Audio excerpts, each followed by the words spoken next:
Ok, salut tout le monde. Dans la vidéo précédente, on a vu comment créer une boutique, créer des produits et voir la vitrine de sa boutique.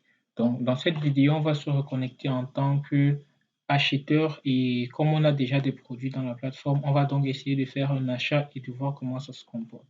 Donc, pour ça, on va aller rapidement. On peut faire une recherche rapide ici parce que le produit qu'on a inséré la dernière fois, c'était un casque. Donc voilà, si on fait une recherche rapide, on tombe ici sur casque. Sinon, on peut aussi aller au niveau des boutiques. Donc quand on va au niveau des boutiques là,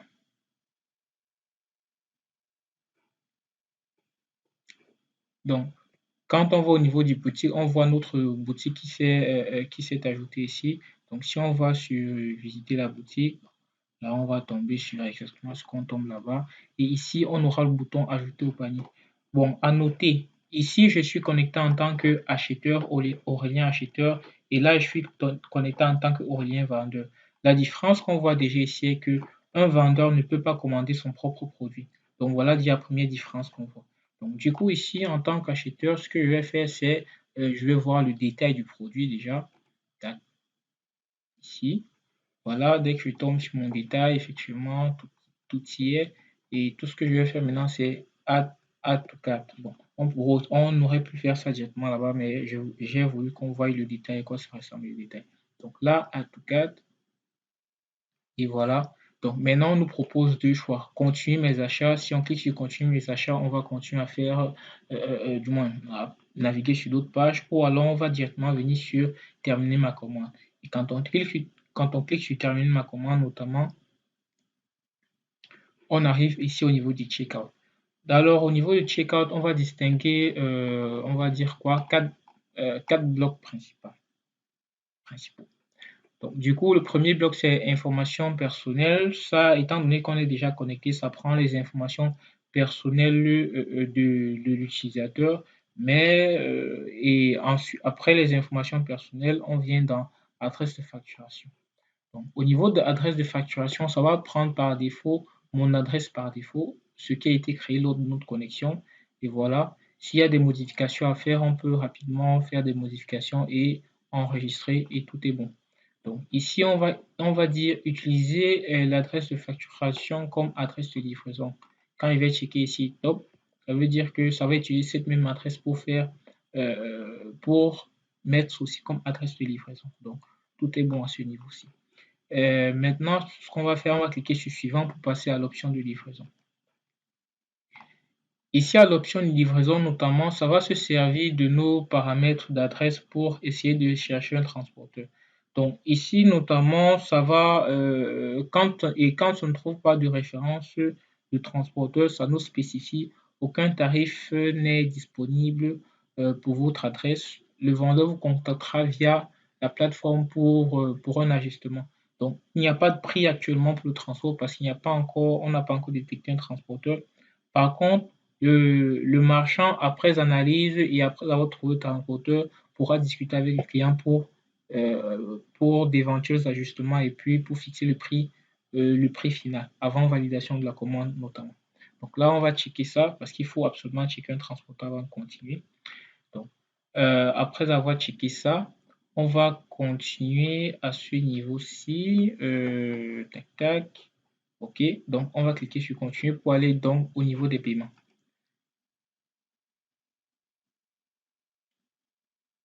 Donc, quand on clique au niveau du paiement, ça nous donne un rapide récapitulatif avec quelques thèmes juridiques pour avertir l'utilisateur notamment de ce à quoi il se prépare à faire, de ce qu'il se prépare à faire autant pour moi.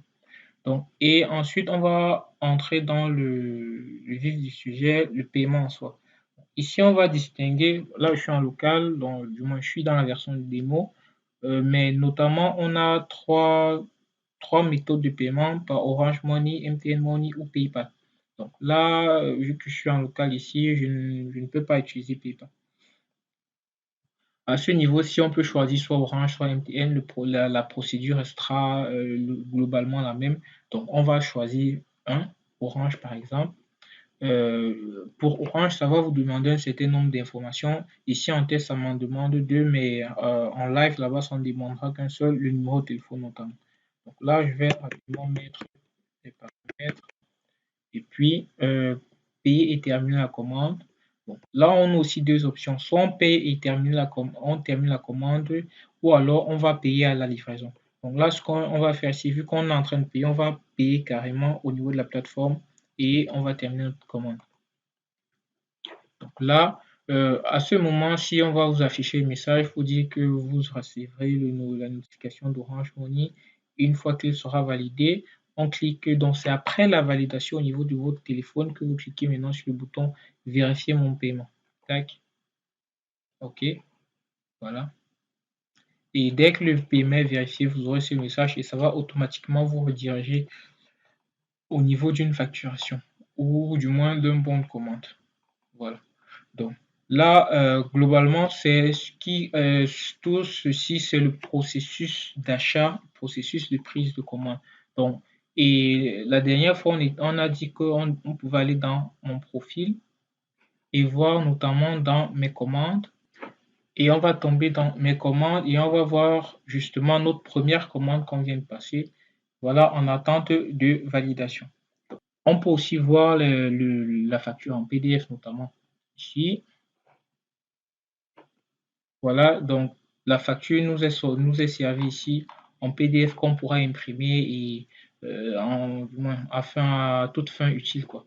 Donc voilà, ici là. Ok.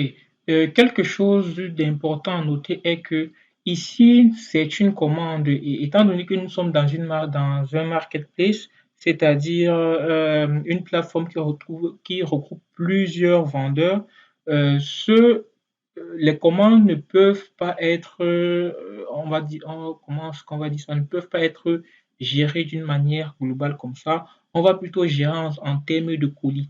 Le colis représente en fait les achats qu'on a fait dans une boutique spécifique.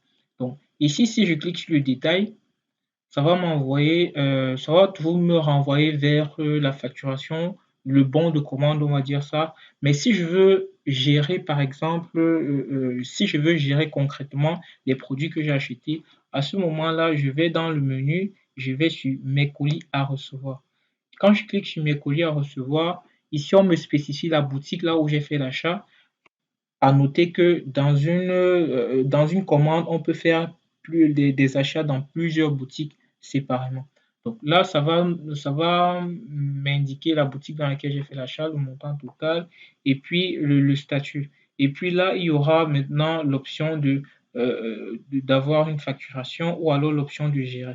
Donc, si on clique sur avoir une facturation, donc là, ça va nous amener sur le détail d'un seul colis à la fois. Donc là, et ça y ressemble à peu près au détail de la commande parce on va pas faire différentes factures, c'est juste les informations à l'intérieur qui changent. Mais sinon, à ce niveau-ci, c'est la facture concrète par rapport à une boutique bien spécifique. Or, avant, c'était le bon de commande qui concernait toutes les commandes que vous avez fait indépendamment de la boutique. Donc là, on va juste revenir ici, là, et puis on va cliquer sur le bouton gérer. C'est le bouton gérer qui est le bouton important parce que c'est à l'intérieur concrètement qu'on va voir le détail et comment évolue la livraison de notre colis en fait. Donc globalement, voilà ce qu'on va voir. C'était Voilà tout en ce qui concerne la gestion ou du moins la procédure de commande, de prise de commande, d'achat et de paiement. OK.